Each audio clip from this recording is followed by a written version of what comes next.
नमस्कार, स्वागत है आपका। मेरा नाम है विपिन बेबाक। मेरे साथ मेरे सहयोगी सादाब रिजवी। पश्चिम बंगाल विधानसभा उपचुनाव में तृणमूल कांग्रेस की स्पष्ट जीत से उत्साहित पार्टी के वरिष्ठ नेता और सांसद कल्याण बनर्जी ने कांग्रेस से कहा है कि वे अपना अहंकार त्याग दे और ममता बनर्जी को इंडिया गठबंधन का नेता मान ले।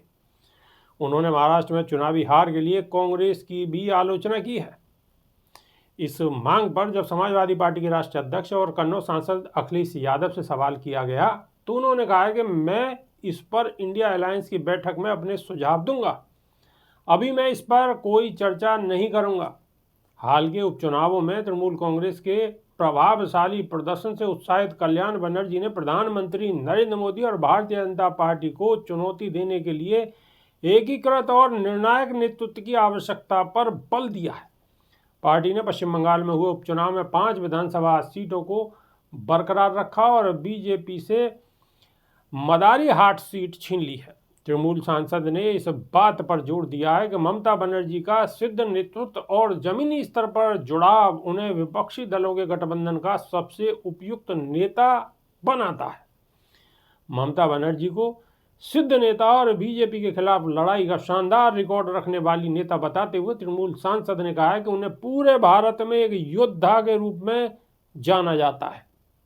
उनका नेतृत्व और जनता से जुड़ने की क्षमता उन्हें इंडिया गठबंधन का आदर्श चेहरा बनाती है। एकीकृत और व्यवहारिक दृष्टिकोण के बिना विपक्ष के प्रयास डगमगाते रहेंगे। कांग्रेस की पश्चिम बंगाल इकाई के तृणमूल सांसद के बयान पर टिप्पणी करने से इनकार कर दिया है, जबकि बीजेपी की पश्चिम बंगाल इकाई के नेता ने उनका मजाक उड़ाते हुए कहा है कि इंडिया गठबंधन के नेतृत्व में बदलाव से इसका चुनावी भाग्य नहीं बदलेगा।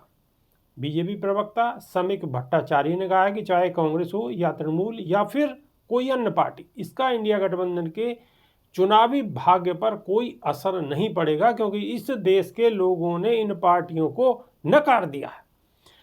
तो इस तरीके का तृणमूल कांग्रेस के नेता का अपनी मुख्यमंत्री ममता बनर्जी के लिए इस तरीके से कहना कि उन्हें इंडिया गठबंधन का नेता घोषित किया जाना चाहिए, जी उपयुक्त मानते हैं आप? देखिए सर, ये जो टीएमयू के नेता ने सांसद जी ने एक कहानी रची है। ये कहानी इसलिए है क्योंकि अपने नेताओं को खुश करने के लिए सांसद, विधायक और जो निचले तबके के और कार्यकर्ता होते हैं तो अपने नेता के पक्ष में कुछ ना कुछ कहीं ना कहीं पॉलिश मारते रहते हैं वो लोग, बिल्कुल बयान देते रहते हैं। सवाल ये नहीं है कि ममता बनर्जी को शीर्ष नेता चुन लेना चाहिए।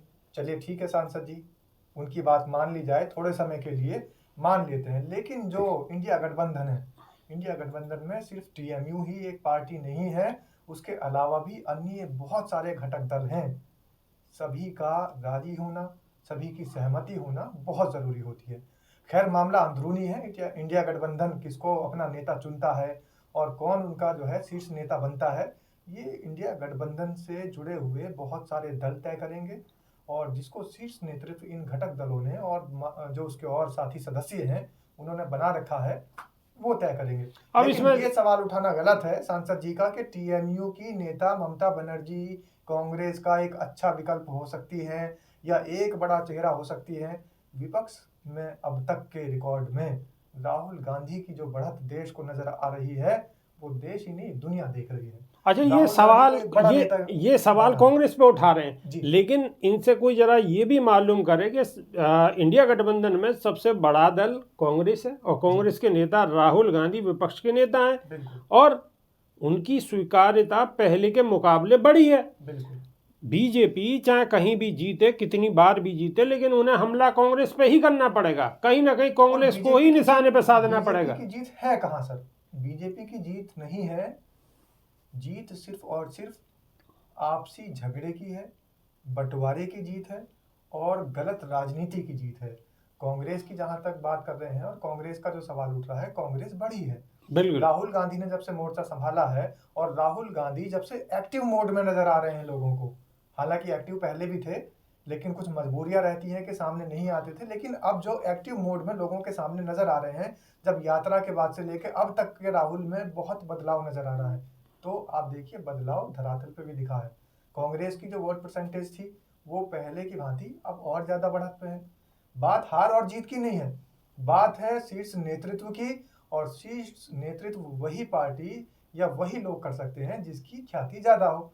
आप ये देखिए, ममता बनर्जी एक प्रदेश की मुख्यमंत्री हैं, लेकिन राहुल गांधी देश के विपक्ष का रोल अदा कर रहे हैं। विपक्ष का रोल अदा करना भी कोई छोटी बात नहीं होती, और यहाँ तक के विदेशों में बड़ी बड़ी यूनिवर्सिटीज उन्हें बुला रही है। बहुत सारे देश के जो डेलीगेट्स बन के वो जा रहे हैं देश के अंदर, और बहुत सारी यूनिवर्सिटीज के साथ साथ कई जगह पार्लियामेंट के जो सांसद हैं, पार्लियामेंट्री के जो बोर्ड के कमेटी के मेंबर हैं, यानी जो वहाँ के विदेशों के जो पार्लियामेंट के मेंबर हैं, वो लोग भी इनको अपनी एक मीटिंग में, अपनी कॉन्फ्रेंस में एज ए पॉलिटिकल लीडर के तौर पर इनको बुला रहे हैं, वहाँ बैठ के इनसे अपनी बातें साझा कर रहे हैं। तो ये बड़ी बात है।